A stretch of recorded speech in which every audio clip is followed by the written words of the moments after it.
Génesis capítulo 9. Vamos a leer los versículos del versículo 20 al versículo 27. Más o menos esa va a ser la porción que vamos a desarrollar en esta mañana. Dice así: después comenzó Noé a labrar la tierra y plantó una viña. Y bebió del vino, y mire qué hizo ahí el hermano Noé. Y se embriagó, y estaba descubierto en medio de su tienda. Y Cam, padre de Canaán, vio la desnudez de su padre y lo dijo a sus dos hermanos que estaban afuera. Entonces Sem y Jafet tomaron la ropa y la pusieron sobre sus propios hombros, y andando hacia atrás, cubrieron la desnudez de su padre, teniendo vueltos sus rostros, y así no vieron la desnudez de su padre. 24. Y despertó Noé de su embriaguez, y supo lo que había hecho su hijo más joven, y dijo: maldito sea Canaán, siervo de siervos será a sus hermanos. Dijo más: bendito por Jehová mi Dios sea Sem, y sea Canaán su siervo. Engrandezca Dios a Jafet, y habite en las tierras de Sem, y sea Canaán su siervo. Bien, continuamos con nuestro estudio bíblico sobre esta tercera dispensación. Le dije la semana pasada que había un episodio ahí que es un poco feo en la vida de Noé, pero bien pudiéramos haberlo saltado, pero considero que podemos nosotros aprender de los errores de otros. Amén.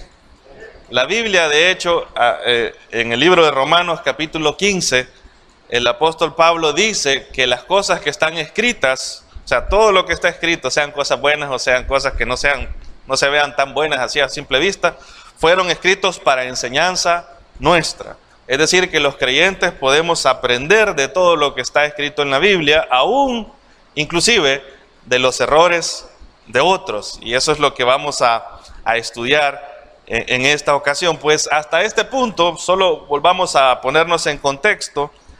Hemos visto por qué a esta dispensación se le llama la dispensación del gobierno humano. Si usted ha estado en las sesiones anteriores, usted recordará por qué es que a esta dispensación se le llama gobierno humano. ¿Lo recuerda? ¿Cuál fue la razón que le han puesto ese tema o ese título a esta dispensación? La razón es que a partir de esta dispensación, de este trato de Dios con Noé, sus hijos y con toda la humanidad, a partir de ahí es donde se establece el gobierno civil. Usted recuerda, la semana pasada estuvimos viendo que a partir de aquí es donde se van a establecer las formas de gobierno humano, donde hay otros seres humanos que tienen autoridad y que ejercen autoridad sobre otros. Y dentro de las facultades que Dios le ha dado a los gobiernos civiles, vimos que Dios le ha dado al gobierno civil la facultad de juzgar sobre los actos de otros seres humanos, al punto que Dios les concede el hecho de poder aplicar la pena de muerte. Recuerda, la semana pasada estudiamos eso, sobre la pena de muerte. En esta dispensación dijimos que Dios ha introducido un tercer factor para regular o para controlar la maldad del hombre. Acuérdese de cuáles eran estos tres factores. El primero era la presencia del Espíritu de Dios. El Espíritu de Dios sirve para eso también, para poder, nos ayuda a nosotros a comportarnos como creyentes, ¿no es cierto? Nos ayuda a nosotros a regularnos, a poder decirle no a un montón de cosas, pues está el Espíritu de Dios. La segunda cosa que Dios ha introducido para poder regular la maldad o refrenar la maldad del ser humano era la conciencia, ¿verdad? Lo vimos en la segunda dispensación y la conciencia sigue hasta nuestros días. Pero la tercera cosa que Dios había introducido aquí fue el hecho de poder aplicar la pena de muerte.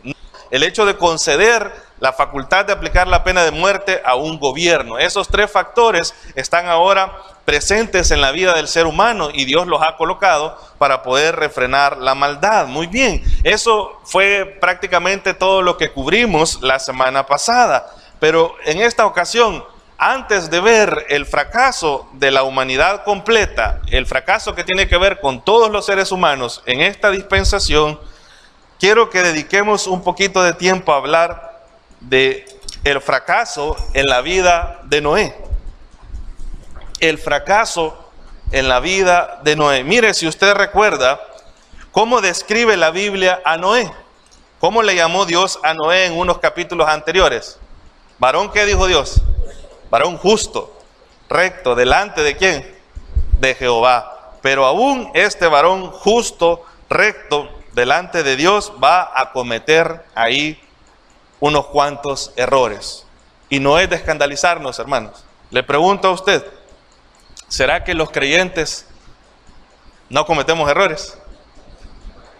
¿Será que los creyentes, solo porque ya somos creyentes, ya no metemos las cuatro, ¿verdad? Ya no nos equivocamos, ya no faltamos a Dios y a su palabra? No, no es cierto, hermanos. Recuerde que dentro de nosotros hay una lucha entre dos naturalezas. La nueva naturaleza que Dios nos ha dado, que es por medio de su Espíritu Santo, ¿verdad? Que hemos nacido de nuevo, que ahora podemos acercarnos a Dios, entender la palabra de Dios. Esa nueva naturaleza está en lucha con una vieja naturaleza, que está lista, esperando cualquier oportunidad para sacar las uñas, esperando la menor provocación o el menor descuido para poder hacer de las suyas en la vida del creyente. Pero eso es lo que vamos a ver en esta ocasión en la vida de Noé. Vea conmigo versículo 20. Vamos a ir viendo ahí algunos detalles de esto. Dice la palabra de Dios: después, ¿qué hizo Noé? Comenzó a labrar la tierra. ¿Estaba mal hacer eso? No, de hecho, excelente que Noé ahora comienza a labrar, comienza a producir. Y dentro de las cosas que él comenzó a sembrar o a labrar en la tierra, ¿qué sembró? Dice ahí, y plantó, ¿el qué? Una viña.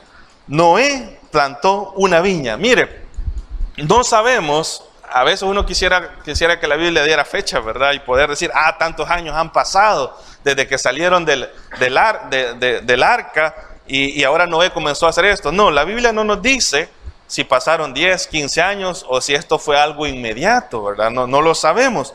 Pero lo que sí sabemos es que a partir del versículo 20 es donde encontramos el primer registro en la historia bíblica donde el ser humano comienza con la industrialización de productos agrícolas. Si usted ha estudiado historia, si usted ha leído en los libros de historia o por allá en las clases de estudios sociales, ¿verdad?, donde se habla un poco de esto, se va a dar cuenta que la vida del ser humano está ligada o está estrechamente relacionada con la vida agrícola. Las primeras cosas que el ser humano comenzó a producir, ¿verdad?, no fueron computadoras, no fueron teléfonos, no fue nada de eso, fue comenzar a producir, a cosechar, a sembrar, a comenzar a producir nuevos frutas, verduras, hortalizas y todas esas cosas. Pues Génesis, capítulo 9, versículo 20, nos ratifica eso. La primera actividad que el ser humano comenzó a hacer sobre la tierra a partir después del diluvio fue la actividad agrícola. Y comenzó el ser humano a producir, a sembrar, a trabajar la tierra. Le pregunto, ¿estaba malo que el ser humano comenzara a hacer eso? ¿Iba a ver Dios mal a Noé y a sus hijos porque comenzaban a labrar la tierra, comenzaban a sembrar? No, ¿verdad? De hecho, eso estaba bien, ¿verdad? Estaba bien que ellos produjeran, que sembraran. Ahora bien, ¿cuál es el problema con esta actividad que Noé va a hacer? Dentro de todas las cosas que él sembró, ¿qué sembró? Dice ahí. Sembró una viña, sembró un viñedo, sembró un árbol, una planta que va a producir uvas. Y fue las primeras cosas que él sembró. Pero vea lo que dice el versículo 21. Después de que Noé ya comenzó a trabajar la tierra y sembró esa viña, la viña comenzó a crecer, comenzó a dar frutos y viene a Noé, se le ocurre hacer algo. ¿Qué dice el versículo 21? Y bebió, ¿de qué? Del vino.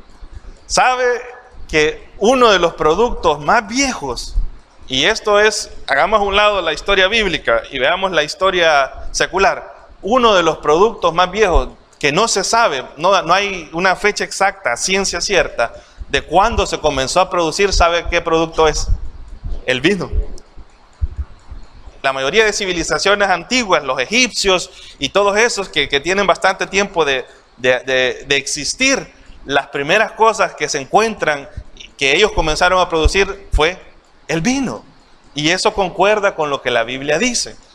La Biblia dice que lo primero que Noé ahí comenzó a producir fue el vino. Ahora le pregunto, ¿existe un problema con que Noé se pusiera a producir vino?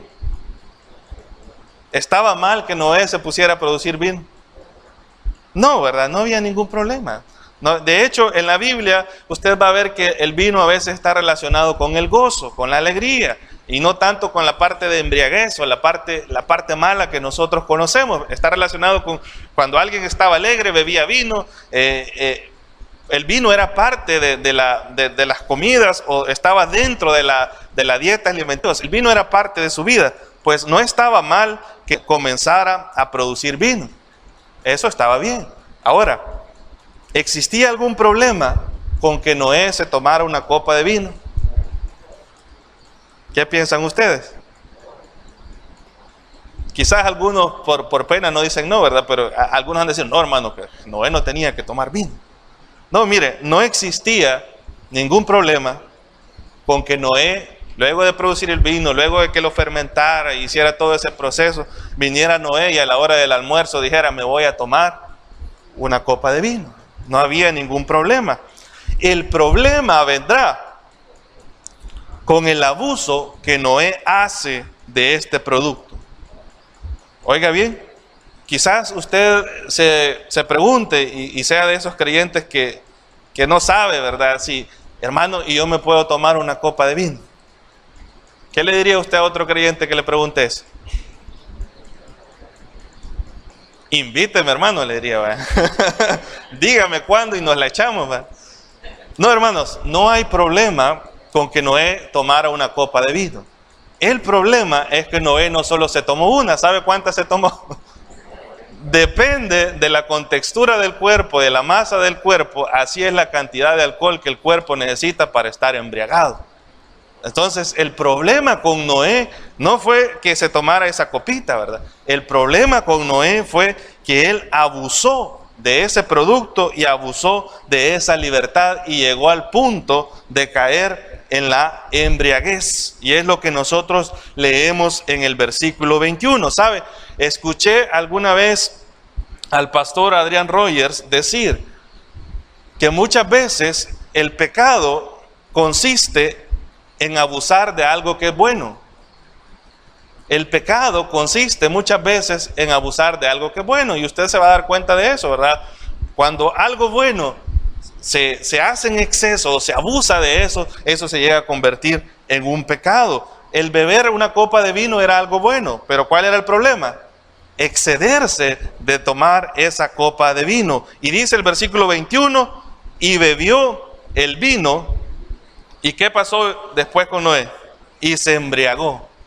Noé se embriagó. Y ahí va la Biblia, tiene algo particular. ¿Sabe? Que la Biblia no va a ocultar los errores de los hijos de Dios. Quizás si a usted lo hubieran puesto como editor o editora de la Biblia, usted diría, ay no, aquí, mira Noé, te voy a hacer el favor.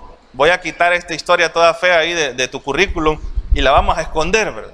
Así pensaríamos nosotros, pero Dios no es así. Dios va a resaltar tanto las virtudes de sus hijos como los errores y los pecados de sus hijos. Y usted lo va a ver en la historia de un montón de personajes bíblicos. Un montón de cosas buenas, pero de repente, ¿qué pasa? Hay un episodio feo, o un episodio donde ellos desobedecen a Dios y Dios lo deja registrado en la Biblia. Pues eso es lo que va a pasar con Noé. Con Noé. Noé dice que bebió y bebió al punto de embriagarse. ¿Sabe? Cuando una persona se embriaga, se expone a cometer locuras y a terminar haciendo cosas que normalmente no haría bajo sus 5 sentidos. No le voy a preguntar que levante la mano si a usted le ha pasado eso, porque nos vamos a asustar quizás de cuántas manos van a estar levantadas. Pero cuando una persona se embriaga, cuando una persona se deja dominar por el alcohol o por cualquier otro tipo de sustancia que le trastornen el sistema nervioso central, que le modifiquen la percepción de sus sentidos, cuando una persona hace eso, se expone a cometer locuras y terminar haciendo cosas o diciendo cosas que en su sano juicio nunca las hubiera hecho o nunca las hubiera dicho. Y eso es lo que le pasó a Noé. ¿Cómo terminó Noé? Dice el versículo 21, luego de que estaba embriagado. Desnudo, hermano. Dice, después de la segunda copa, y estaba desnudo en medio de su tienda. Mire, como le dije, Noé no solo se tomó una copa en el almuerzo o una copa después de la cena. ¿Sabe qué fue lo que Noé hizo? Noé abusó de su libertad y del alcohol. ¿Tenía libertad Noé para tomarse esa copa? Sí, pero él no supo controlar eso. Y él abusó de esa libertad y abusó del alcohol y terminó cometiendo un acto indigno delante de su familia. Terminó sin ropa, expuesto, exponiendo su cuerpo, ¿verdad? Delante de su familia. ¿Sabe? Y si usted conoce personas, o quizás usted en alguna ocasión, usted recordará algo producto del alcohol que usted hizo que ahora le da vergüenza. ¿No es cierto? Mire, usted se ha fijado, cuando una persona está fuera de sus 5 sentidos, sabe que la gente le da igual si se ríen de él o de ella, le da igual si se quita la ropa o no se la quita, le da igual si sale a pedir, si anda descalzo, como sea que ande, porque no está bajo sus 5 sentidos. La embriaguez produce eso en las personas. La embriaguez hace que las personas terminen haciendo cosas o diciendo cosas que nunca harían estando sobrios o estando en su sano juicio. Yo bien hubiera podido saltarme este tema, porque de hecho son cosas que nosotros a veces no hablamos mucho aquí en la iglesia, pero sabe que a medida que uno va estudiando la Biblia, uno tiene que aprovechar los temas que van saltando en el estudio sistemático de la palabra. Y quisiera que nos enfoquemos un poco en cuanto a las adicciones a las que el ser humano puede estar expuesto. Y una de las adicciones a la que comúnmente los seres humanos estamos expuestos es la adicción al alcohol o la adicción a cualquier otro tipo de sustancia que pueda perjudicar nuestro sistema nervioso, que pueda cambiar o modificar nuestro comportamiento. Y no solo los adultos, sino que también los jóvenes, todos estamos expuestos a eso. La Biblia es tan perfecta que Dios en Proverbios capítulo 23, búsquelo ahí, hay un cuadro que describe lo que sucede con toda adicción. No voy a hablar en particular solo del alcohol, porque las adicciones no solo son en cuanto al alcohol, que otras cosas pueden modificar nuestro comportamiento, nuestra conducta, nuestra percepción del medio ambiente y de las cosas. ¿Sabe? Hay diferentes cosas y quizás los jóvenes conozcan más, ¿verdad? Los que están en ese mundo, usted sabe que existe otro tipo de drogas, otro tipo de sustancias, cosas que se pueden inyectar, que se pueden inhalar, pero todas esas van a producir lo que se describe ahí en Proverbios capítulo 23. Déjele una marca a Génesis 9, pero vaya conmigo a Proverbios 23. Vamos a leer versículos del 29 al versículo 35. Lo que producen las adicciones en las personas, no solo el alcohol. Capítulo 23, versículo del 29 al 25. Si usted me pregunta, yo quisiera saber un cuadro o quisiera tener una radiografía de lo que produce una adicción, usted lo va a leer ahí en Proverbios 23, versículos del 29 al 35. Dice así, versículo 29, mire, hay una pregunta retórica ahí. ¿Para quién será el ay? Ese ay es un ay de dolor. ¿Para quién el dolor? ¿Para quién las rencillas? ¿Para quién los pleitos, las peleas? ¿Para quién las quejas? ¿Para quién mire, las heridas de qué dice ahí? De gusto, hermano. Los problemas de gusto, las heridas en balde. ¿Para quién? ¿Qué más dice ahí? lo amoratado de los ojos. Mire, tanto problema, ¿verdad? Tanta cosa, tanto dolor. ¿Para quién va a hacer todas esas cosas? El proverbista lo va a decir en el versículo 30. ¿Para quién? Para los que se detienen mucho en el vino, para los que buscan la mistura. Dice el versículo 31. No mires al vino cuando rojea, cuando resplandece su color en la copa. ¿Qué pasa con todas esas sustancias? ¿Qué dice? Se entran, ¿cómo? Suavemente. O sea, es algo placentero. La gente se siente bien, la gente se siente que anda en otra onda, ¿verdad? Que todo es alegría, que olvidé las penas, ¿verdad? Lo que me pasó en el trabajo, lo que me pasa con mi mujer, lo que me pasa con mi esposo. Olvidé todas esas cosas porque toda adicción comienza como algo sutil, algo suave que entra en la vida de las personas. Parece algo placentero, pero dice el versículo 32. ¿Qué pasa al final? Más al fin, como serpiente, ¿qué va a pasar?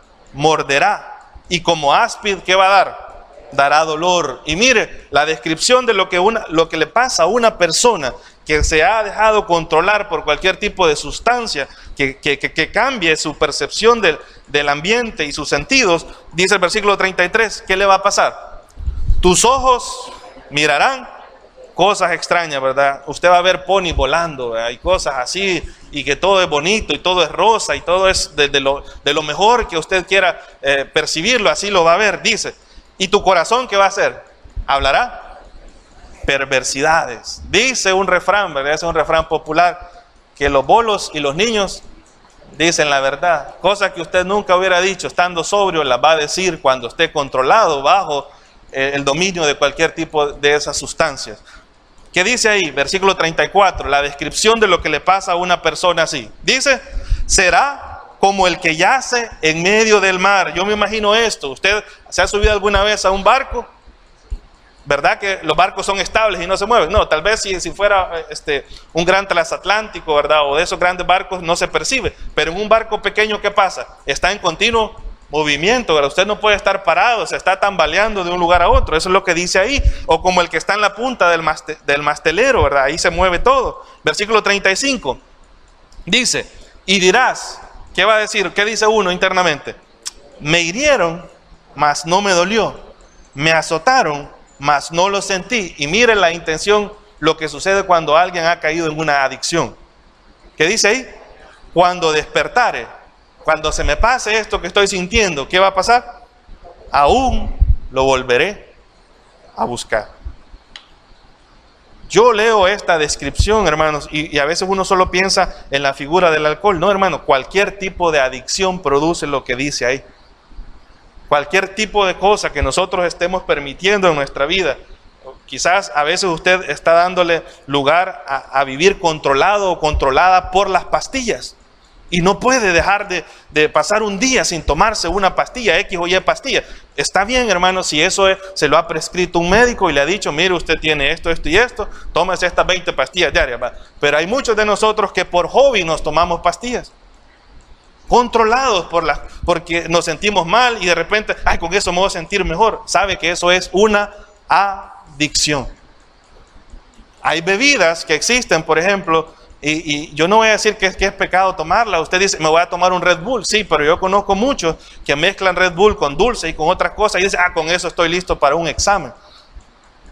Aunque no esté tomando alcohol, sabe que usted está generando en su cuerpo ¿el qué? Una adicción, porque son bebidas que lo que hacen es como despertarnos, ¿verdad? Que llevan bastante cafeína y nos mueven y andamos así. Usted está dependiendo de una sustancia para sentirse bien. Adicciones hay muchas. Hay adicciones al sexo, adicciones a la pornografía, adicciones, hay una infinidad de cosas, pero todas las adicciones producen lo que dice aquí.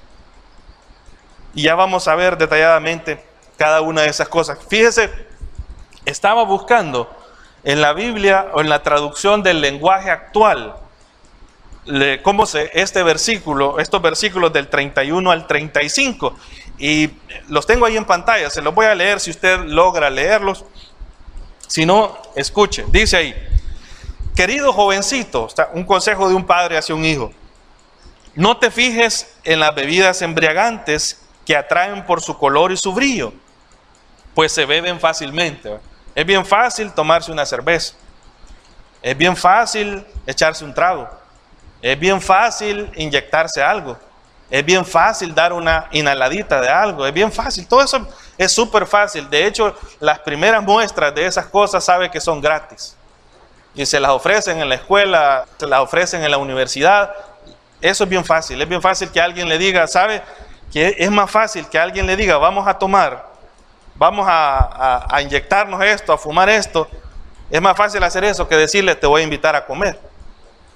Usted no va a encontrar gente que le diga, mira, te quiero invitar a comer, yo te voy a pagar. No, le van a decir, yo pago la primera ronda. Anda conmigo. Es bien fácil hacer eso, ¿no es cierto? Así se entran, dice ahí.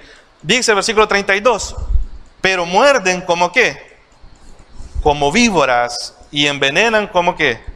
Como serpientes. Versículo 33, si las bebes, ¿qué dice ahí? Verás cosas raras. ¿Qué producen esas cosas?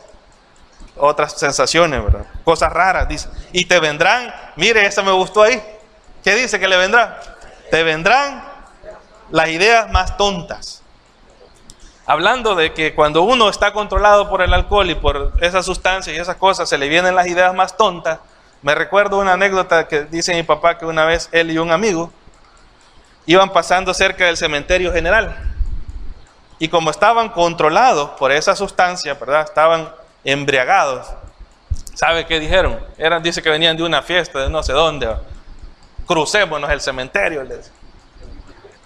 Le pregunto, ¿alguien en su sano juicio haría eso en la noche? Eso es en la noche, hermano, no es de día. ¿Usted en su sano juicio haría eso? No, ¿verdad? Pero estando embriagado, usted puede hacer las cosas más tontas. Desde ir a pelearse con alguien que anda armado, ¿verdad? Hasta ir a robar quizás. Las ideas más tontas se pueden venir producto de eso. Y dice el versículo 34, y sentirás que estás en un barco. Dice, ¿cómo? Navegando en alta mar, ¿verdad? Moviéndose de un lado hacia otro. Eso producen las adicciones. Versículo 35. Y esto es lo grave de una adicción. Dice el versículo 35. Te herirán, ¿y qué va a pasar? Y no te darás cuenta. ¿Sabe que mucha gente que está controlada por esas sustancias de repente tiene un accidente? Y el accidente ha sido grave, pero como andan tan controlados por eso que aún se levantan y se paran. Con el brazo todo torcido y todos así, y se siguen moviendo. ¿Por qué? Porque dice ahí, te herirán, ¿y qué va a pasar? Y no te darás cuenta. Te golpearán y no lo sentirás. Y aquí viene... Si a usted le pasa esto, yo quisiera que nos hiciéramos un test, cada uno de nosotros, nos hiciéramos un examen de conciencia y usted se pregunte esto, lo que dice el versículo 35. Si a usted le pasa esto, usted es esclavo de una adicción. ¿Qué dice ahí? Y cuando te despiertes, solo una cosa vendrá a tu mente. ¿Qué dice ahí? Quiero que me sirvan otra copa. ¿Qué dice ahí? ¿Qué es lo primero que piensa alguien después? Continuar. Continuar. Ese es el principal problema con las adicciones de cualquier tipo, ¿sabe? Todas las adicciones nos hacen daño. Ya leímos que eso es lo que pasa. Todas las adicciones nos lastiman.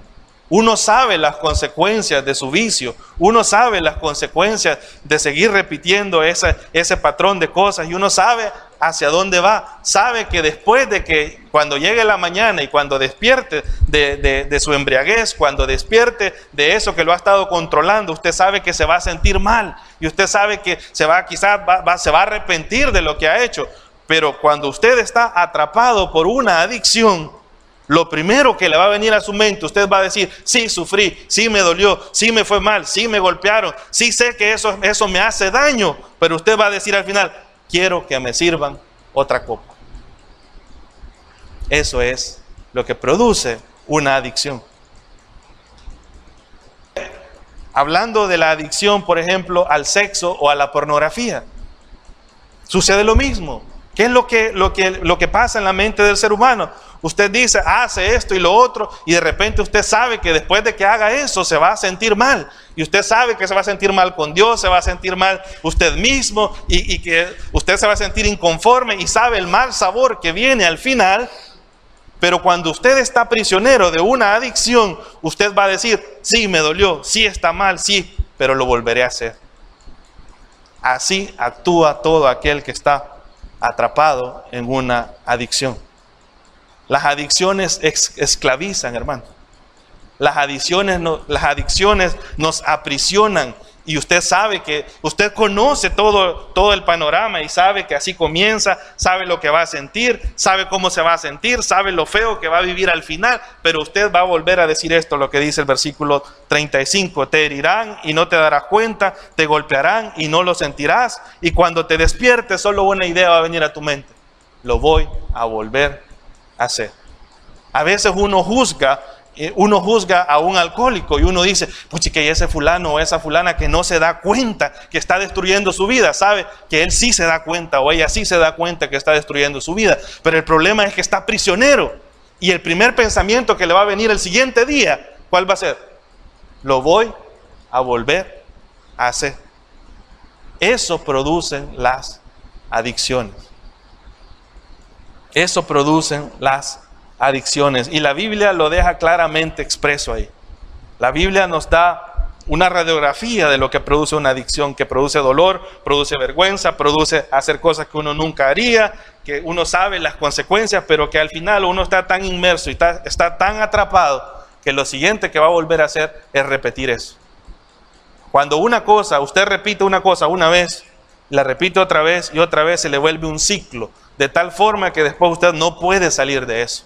Por eso, muchos de los consejeros cristianos lo que aconsejan es, cuando uno quiere dejar una adicción, ¿sabe qué es lo primero que uno debe de hacer? Bueno, obviamente es buscar a Dios, porque se necesita la ayuda y la presencia de Dios en la vida, pero se necesita determinación de la persona, porque nadie más puede decidir por usted dejar esa adicción. Pero aparte de eso, usted necesita romper el ciclo. ¿A qué me refiero? ¿Qué es romper el ciclo en una adicción? Si yo sé que ir a un lugar, si sé que estar con estas personas, si sé que estar en ese ambiente, el resultado de estar ahí va a ser que yo termine haciendo eso que no quiero hacer, entonces, ¿qué es lo que yo debo de hacer? Cambiar ese patrón. Y decir, si siempre que yo me iba por esta calle, el resultado es que yo termine haciendo eso, ¿qué es romper el ciclo? Es dar la vuelta, ya no voy a pasar por esa calle, aunque me guste pasar por ahí, voy a pasar por aquí. ¿Qué sucede con las adicciones de tipo sexuales? Es lo mismo, hermano. Si usted sabe que hablar con una persona, si usted sabe si contestarle un mensaje a fulano o a la fulana va a provocar ciertas sensaciones en usted y va a hacer que usted al final termine haciendo algo que usted quizás no quiere hacer, si usted no rompe ese ciclo, usted nunca va a salir de allí. ¿Qué pasa con la pornografía? Si usted sabe que tener una computadora en su cuarto, con la puerta cerrada, con acceso a internet sin restricciones, si usted sabe que al llegar ahí está el ambiente propicio para que usted comience a navegar por páginas pornográficas, comience a darle rienda suelta a su carnalidad, ¿qué es romper el ciclo ahí? Romper el ciclo ahí es sacar esa computadora, ponerla en la sala. Romper el ciclo ahí es, cortemos el internet. Romper el ciclo ahí, ¿qué es? Bueno, vamos a pagar o vamos a contratar para que nos pongan un filtro. Eso es romper el ciclo. Pero el problema de aquellos o aquellas que quizás hemos caído en una adicción es que sabemos que las cosas están mal y las volvemos a hacer. Es lo que dice el versículo 35. Dice el alcohólico, porque está hablando de un alcohólico. Dice, me dolió, me golpearon, sé que me dejaron morado el ojo, sé que pasó todo eso, pero al final del día o el siguiente día, lo siguiente que voy a hacer yo va a ser volver a repetirlo. Si usted quiere salir de una adicción, lo primero que debe de hacer es pedir la ayuda de Dios, depender más de Dios. Segundo, lo que usted debe de hacer es tomar la determinación de terminar con eso. Y lo tercero es que usted debe de romper el ciclo. Quizás muchos de los que están aquí digan, bueno, yo no tengo adicción con eso, pues yo no tengo problemas con eso. Pero hermano, quizás usted es adicto o adicta a otras cosas. Adictos al Facebook, ¿verdad? Adicto a las redes sociales, adicto a infinidad de cosas que modifican y ¿sabe qué? Moldean su pensamiento. Cuando a veces nosotros hemos escuchado que tradicionalmente se habla bastante en contra de las novelas, pero sabe que una persona que vive expuesta a ese mundo de novelas y de farándula, al final su pensamiento es tan vacío y tan basura como lo que él o ella ha visto en los programas de televisión. Y los shows y las cosas que hace son como que fuera un cuadro de novela, porque ¿dónde lo aprendió y dónde lo programaron? O la programaron, en lo que estaba viendo. Hay muchas cosas que nos esclavizan, pero la Biblia nos manda a romper con eso. Mire, ¿hay esperanza para aquel que sufre de una adicción? Sí hay esperanza. La esperanza está en Dios. Usted debe de determinar salir de eso, porque nadie puede tomar la decisión por usted. Y tercero, usted debe de romper el ciclo. Rompa ese ciclo. Si usted sabe que tener guardadas ciertas cosas en su casa van a producir que usted caiga en X o Y cosas, lo que usted debe hacer es botar esas cosas, deshacerse de ellas y no darle lugar al diablo. Eso es lo que usted debe de hacer. Ahora, si por alguna razón este fuera el caso suyo, el caso de una adicción a cualquier tipo, ¿sabe? El objetivo mío no es hacerlo o hacerla a usted sentir mal. El objetivo es, en esta mañana, animarlo o animarla a que usted no se rinda.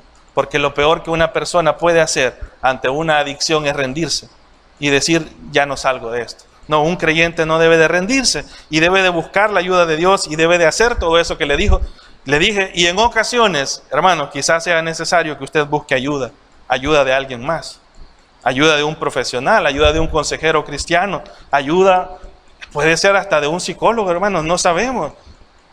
Pero usted no puede quedarse así, no se rinda, no se rinda. Cuando una persona ya pierde esa esperanza de que va a salir de una adicción, es cuando más abajo ha caído. Mientras usted tenga la esperanza de que va a salir y usted siga insistiendo y siga buscando a Dios y comience a hacer eso de romper ese ciclo, le puedo asegurar que con la ayuda de Dios usted puede salir de eso. Porque ¿cuántas personas no hay que han podido vencer cualquier tipo de adicción solamente con la ayuda de Dios? Amén. Quizás alguno de ustedes, no le voy a pedir que levante la mano, pero alguno de ustedes pudiera decir, hermano, sí, yo logré vencer esta y esta adicción con la ayuda de Dios. Amén. Entonces no se rinda, ¿verdad? No es que usted se sienta mal, el hecho es que usted diga, tengo que salir de eso. Y usted logre romper ese ciclo. Ahora, quiero aprovechar que tenemos varios jóvenes en esta mañana. Quizás son de tercer ciclo, de bachillerato, o algunos ya están en la universidad. ¿Cuál sería el consejo que la Biblia da para aquel joven o aquella joven que nunca ha probado una bebida embriagante? Que nunca ha probado algo que le va a cambiar su percepción de sus sentidos. ¿Cuál sería el consejo? ¿Sabe cuál es el consejo? Es sencillo. Si nunca lo ha probado, nunca lo haga. Así de sencillo. ¿Por qué? ¿Cuántas copas de alcohol o cuántas cervezas se necesitan para que una persona se haga adicto? Una.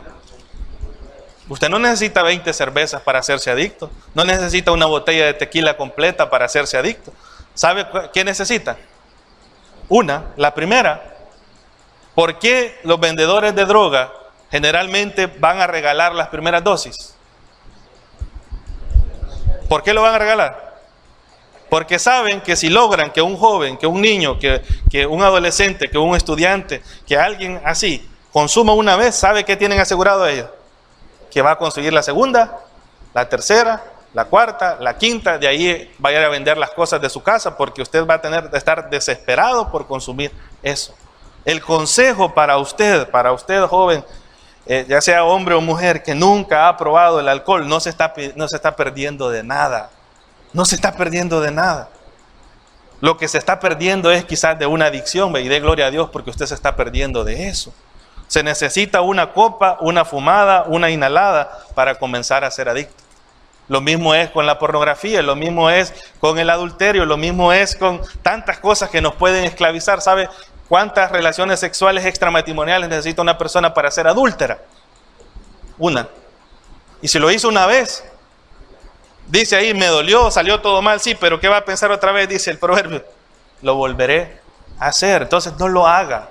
El consejo de Dios es eso, manténgase alejado de eso. No se deje influenciar por sus amigos. Los amigos van a venir y van a decirle a uno, ay, que vos le tenés miedo a tu mamá, y vos que te manda tu tata, que no sé qué, que no sos hombre, y vos que sos una niña quizás, y comienzan a utilizar frases como esa para terminar controlándolo a usted y que usted termine haciendo lo que ellos quieren.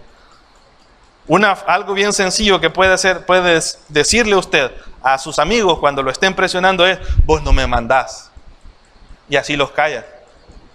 Es que yo no voy a hacer lo que vos decís. ¿Y por qué te voy a obedecer a vos? Yo no voy a hacer lo que vos decís. Yo voy a decidir. Y si yo digo que no, es que no. Sí, pero vos que te la llevas de evangélico, que sos aquí, que sos allá. Bueno, mire, ahí se vale, mire. Y ahí la autorizo yo. Yo se la autorizo, no la Biblia. Usted diga, ¿y a vos qué te importa si yo no quiero tomar? Pues? Si es mi vida, si yo no quiero, yo no voy a hacer las cosas porque vos me estés mandando, no soy tu siervo. Usted tiene todo el derecho de decir que no. Y el consejo para los jóvenes es eso. Si nunca lo ha probado, si nunca lo ha hecho, no se pierda de nada, no lo haga. No lo haga. Porque pudiera ser que esa primera vez va a ser la primera de muchas. Y usted va a caer en una adicción. Va a caer en una adicción. Bien, regresemos a Génesis capítulo 9.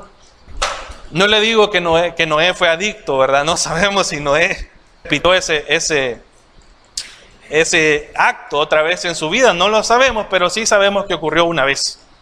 Y que esa vez lo llenó a Noé de vergüenza porque lo hizo hacer algo que él no hubiera hecho. Se quedó desnudo en su tienda. Y eso va a traer unas consecuencias bien terribles para sus hijos, porque por ahí uno de sus hijos va a hacer algo que va a deshonrar a Noé. Vea capítulo 9, versículos 22 al 29. Dice así: y Cam, padre de Canaán, vio la desnudez de su padre y lo dijo a ¿quiénes?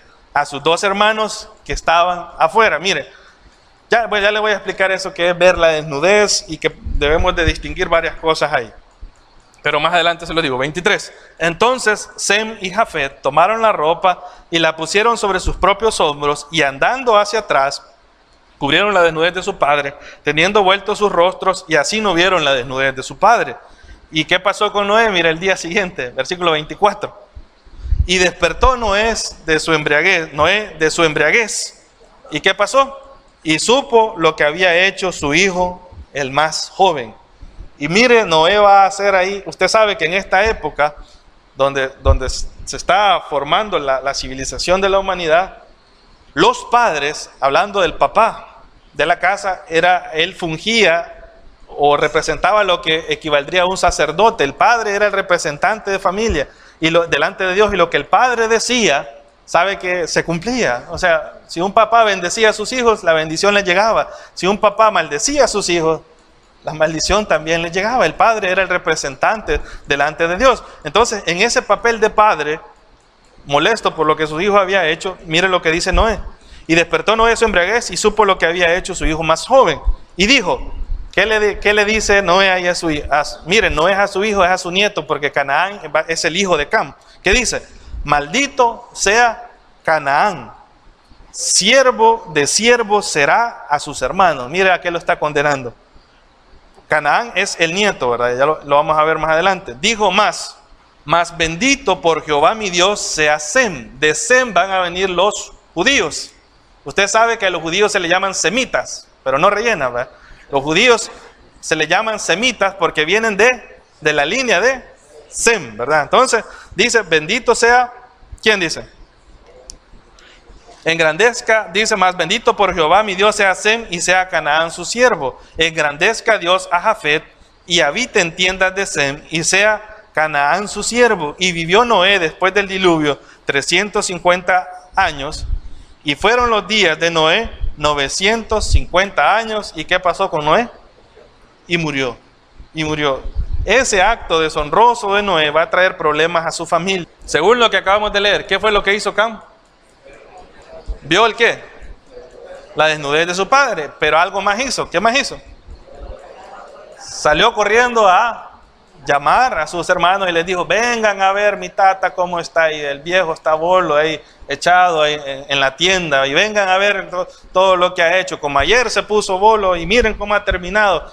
El Cam comenzó a hacer eso. Miren, algunos comentaristas y algunos maestros de la Biblia deducen que el pecado de Cam fue un pecado de carácter sexual para con su padre. Y pudiera ser, cabe la posibilidad, pero afirmar eso sería especular más allá del pasaje. O sea, si yo veo el pasaje inmediato y veo cómo la Biblia contrasta el accionar de Cam con el accionar de Jafet y de Sem, vamos a ver que están hablando del simple hecho de ver al papá desnudo y que uno no lo cubre y que los demás sí lo cubren, ¿verdad? Eso fue lo que hicieron. Entonces, en mi opinión particular, yo no creería que fuera un pecado de carácter sexual ahí, pero cabe la posibilidad de que alguna indecencia sexual pudo haber hecho Cam con su padre. Pudiese ser, ¿verdad? Pero probablemente lo grave del pecado de Cam es que, aparte de la deshonra de haber visto desnudo a su padre, porque usted sabe que la ley va a prohibir más adelante no descubrir la desnudez de ningún familiar. Y no es solo no verlo físicamente, sino que ahí es descubrir la desnudez, era no tener relaciones sexuales con ningún pariente. Y la Biblia lo va a prohibir, ¿verdad? O sea, es no verlo así físicamente, pero también es tiene que ver con el acto sexual. La Biblia lo va a prohibir. Pero lo grave aquí es que Cam ve a su padre desnudo, ve a su padre en esa condición, y lo que él tuvo que haber hecho inmediatamente es cubrirlo. Cubrir la deshonra de su papá. No ir y contársela a los demás, ¿sabe? Voy a hacer una aplicación del pasaje ahí, que no es una aplicación en primer plano, ¿verdad? Sino que ya es algo que podemos deducir de ahí. Muchas veces nuestros padres cometen cosas deshonrosas. Nuestros padres hacen cosas que a nosotros nos pueden dar vergüenza y que sabemos que delante de Dios y delante de la Biblia están mal. Pero lo mejor que un hijo puede hacer no es ir corriendo y decir: mira, quiero contarles que mi papá, vieran cómo es, y miren mi mamá cómo vive y se metió con este fulano, y uno haciendo leña de sus padres y contando todos los defectos y cosas feas de sus padres. Uno no debe de hacer eso. Lo que uno debe de hacer es llegar donde el papá o donde el familiar o donde sea y cubrir la desnudez. ¿Qué es cubrir la desnudez, hermano? Es quizás confrontarlos nosotros en primer lugar. Y si las cosas se resuelven ahí, ¿para qué se va a dar cuenta medio mundo de lo que ha pasado en su familia? Le dije, esta es una aplicación en segundo plano, ¿verdad? Pero aquí lo que Cam no hizo fue ir y cubrirlo. ¿Qué fue lo que hizo él? Salir corriendo, ir a hablarle a sus hermanos. Algunos creen que ahí, sí hay deshonra a su padre, porque no solo él vio eso, sino que también va y lo comparte con sus hermanos, en lugar de venir y cubrir a su papá. Sus hermanos, por el contrario, ¿qué hicieron? Vamos a ver si es cierto, ¿verdad? Y pongámoslo en el Facebook: mi papá está bolo, ¿verdad? No, ¿qué hicieron los hermanos? Buscaron algo con que cubrirlo, fueron caminando hacia atrás, dice, ¿verdad? Para no verlo, y lo taparon al viejito cuando estaba tapado. Ellos hicieron lo correcto. Ellos mantuvieron la honra de su papá a pesar de la conducta del papá. ¿A qué manda la Biblia a los hijos? A honrar a padre y madre. Y honrar a padre y madre implica hacerlo aunque el papá y la mamá no lo merezcan. Amén. Es lo que hicieron los otros hijos. Esos dos hijos hicieron eso. Entonces, ese fue el pecado de Cam. Ahora, hay otra pregunta que le quiero responder. ¿Por qué maldijo Noé a Canaán y no a Cam, su hijo? ¿Qué era Canaán de Noé? Era el nieto. En el capítulo 10 lo vamos a ver que Cam, el hijo de Noé, tuvo diferentes hijos. Y dentro de los hijos de Cam había un hijo que se llamaba Canaán, del cual va a venir los cananeos que nosotros conocemos en la Biblia. Ese pueblo perverso, ese pueblo malvado de Canaán, idólatra, que sacrificaban a sus hijos. Sabe que los cananitas practicaban cultos a la divinidad basados en el sexo. Habían profetisas y mujeres ahí con las que podían tener sexo y decían, así adoramos a Dios. Había una perversión sexual en los cananeos y había una depravación en los cananeos. Entonces, ¿por qué es que Noé no maldice a Cam, sino que maldice al nieto, a Canaán? ¿Sabe? Hay varias explicaciones, pero le voy a mencionar la que considero que es la explicación más válida. Lo que probablemente Noé estaba haciendo, Noé estaba dando una profecía prescriptiva. Noé, en medio de esa maldición, Noé estaba dando una profecía. Noé estaba juzgando el accionar futuro que iba a tener Canaán. O sea, lo que le digo, si usted lee sobre la cultura de los cananitas o de los cananeos, lo que hacían, lo que practicaban era una cultura depravada, una cultura que no temía a Dios, que le digo que adoraban a Dios por medio de relaciones sexuales, sacrificaban a sus hijos al fuego, hacían un montón de cosas. Pues esa es una profecía de futuro. Lo que Noé está haciendo es, muy bien, dice Noé, mi hijo Cam es perverso, pero el más perverso de la generación que viene es Canaán. Entonces lo que Noé, en lugar de maldecir a Cam, lo que se va es a las consecuencias más allá en la vida de Canaán, y dice, Canaán va a ser maldito. ¿Y cuál es la maldición que le da Noé a Canaán? Que va a ser, ¿qué les dice ahí? Siervo de sus hermanos. Siervo de sus hermanos. Ahí viene otra tercera pregunta. ¿La maldición de Canaán justifica la esclavitud? De ninguna manera, hermanos. Usted sabe que hay algunas sectas, hay algunos movimientos religiosos y hubieron algunas denominaciones religiosas tradicionales y buenas que llegaron a decir que la Biblia justificaba el hecho de que una persona de color fuera esclava. ¿Y sabe cuál es uno de los pasajes que ellos tomaban para justificar la esclavitud de las personas de color? Era la maldición de Noé sobre Canaán, perdón. Porque decían, ahí están los negros, ahí, eso es lo que dice ahí, es para los negros, decían. Y eso, usted ha visto esa realidad triste que han vivido las personas de color. Pero ahora la esclavitud no solo se da con ellos, solo se dio con ellos, hay esclavitud de todo tipo, pero en ningún sentido la Biblia va a dar una maldición a una raza o a un grupo de personas con un tono particular de piel. La Biblia no está haciendo eso. Esa fue una idea, unas sectas por ahí decían que las personas de color no iban a ir al cielo, ¿sabes?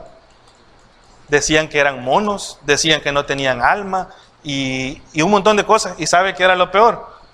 Que usaban la Biblia para decir eso. En ningún sentido la Biblia va a avalar la esclavitud. Al contrario, no pudiéramos hablar de la esclavitud en la Biblia y a la luz de la historia, pero no es el tema para el día de hoy.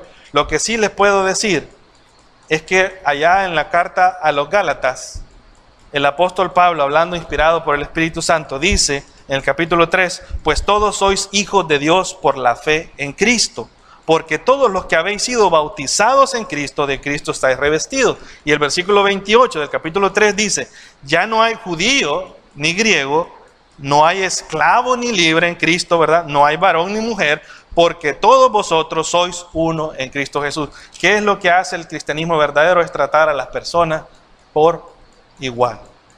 Dice que en Cristo no hay jefe y empleado, en Cristo no hay el que tiene y el que no tiene, en Cristo no hay el que es gordito y el que es delgadito, en Cristo no hay el que es de este color y el que es de otro color. Dice que todos somos, ¿qué dice?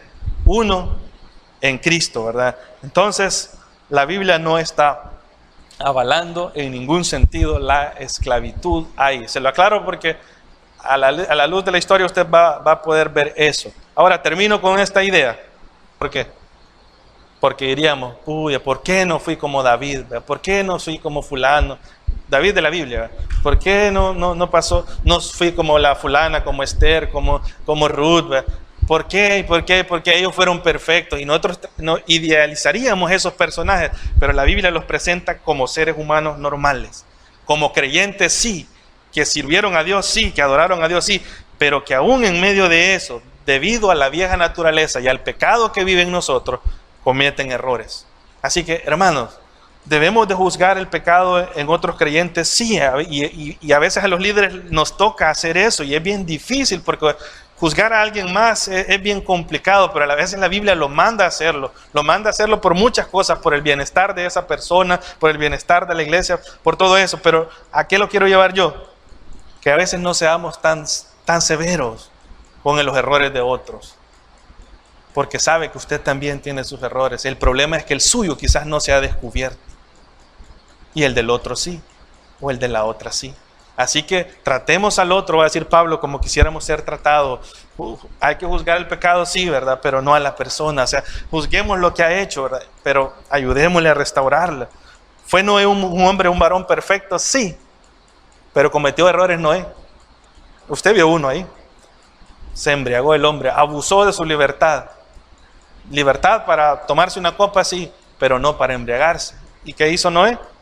Lo hizo, ¿verdad? Ahora, quizás usted en esta mañana, usted le ha fallado a Dios y su comportamiento quizás no ha sido precisamente el de un cristiano o de una cristiana, un verdadero seguidor de Jesús. En esta mañana, usted puede ponerse a cuenta con Dios y confesarle su pecado y apartarse.